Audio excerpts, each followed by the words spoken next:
Kannur style പത്തില വറവ് recipe കണ്ടാലോ. ആദ്യം പറിക്കുന്നത് മുരിങ്ങയില.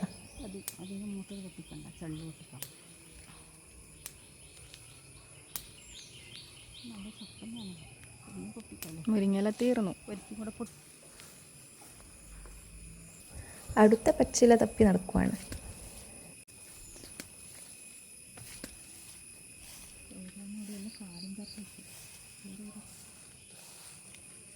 തഴുതാമയോ? തഴുതാമ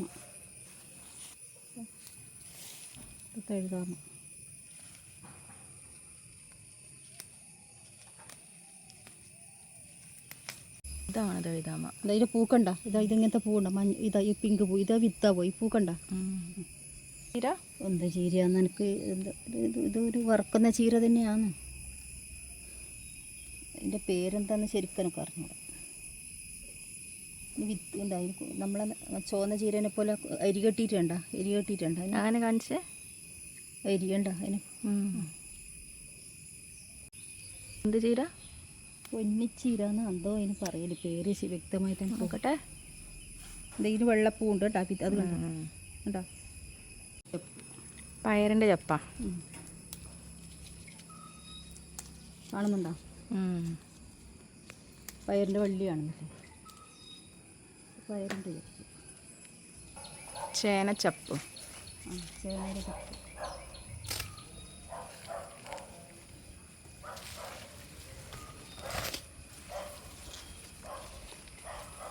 ചേനച്ചപ്പ്. താളിൻ്റെ ചപ്പ. താളിൻ്റെ ചപ്പ്.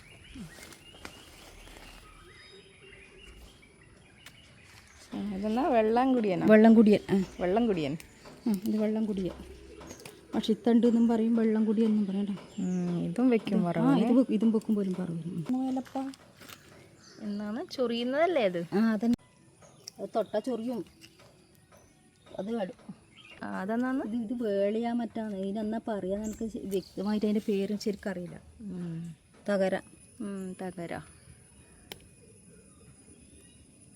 തകരച്ചപ്പ്. 10 എണ്ണം ചേന. 10 ചപ്പുകൾ കൂടിയിട്ട് വറവാക്കാനായി. 10ൽ കൂടുതലുണ്ടാവും തോന്നുന്നു. ചെടിച്ചീര. ഇത് ഉഴുന്ന് ചപ്പ്. ഇത് തകര. ഇത് തഴുതാമ. ഇത് ഒരു തരം ചീര. ഇതും മുരിങ്ങച്ചപ്പ്. പിന്നെ ഇത് ചീരയാണ്. പിന്നെ മുരിങ്ങച്ചപ്പ്. ഇത് വെള്ളംകുടിയൻ.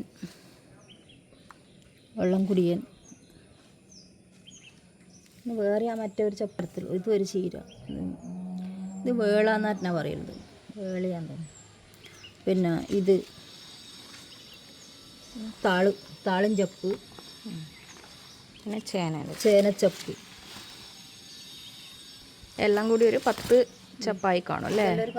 ഇതെന്നാ ഇതിന് കർക്കിടകത്തിന് 10 ഇലകൾ തിന്നണം അല്ലേ? ഇലകളെല്ലാം നല്ല വൃത്തിക്ക് കഴുകിയെടുക്കുകയാണ്.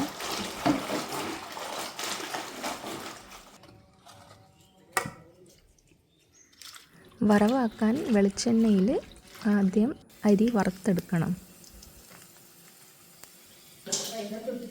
ഇതിലെന്തൊക്കെയാ? വെളുത്തുള്ളി, അരി ആദ്യം മൂപ്പിക്കണമായിരുന്നു അല്ലേ?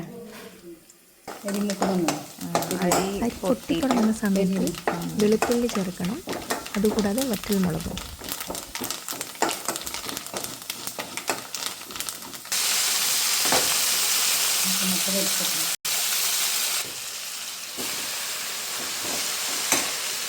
മഞ്ഞൾപ്പൊടിയും ഉപ്പും ചേർത്ത് അടച്ചു വെച്ച് വേവിക്കാൻ വയ്ക്കുക.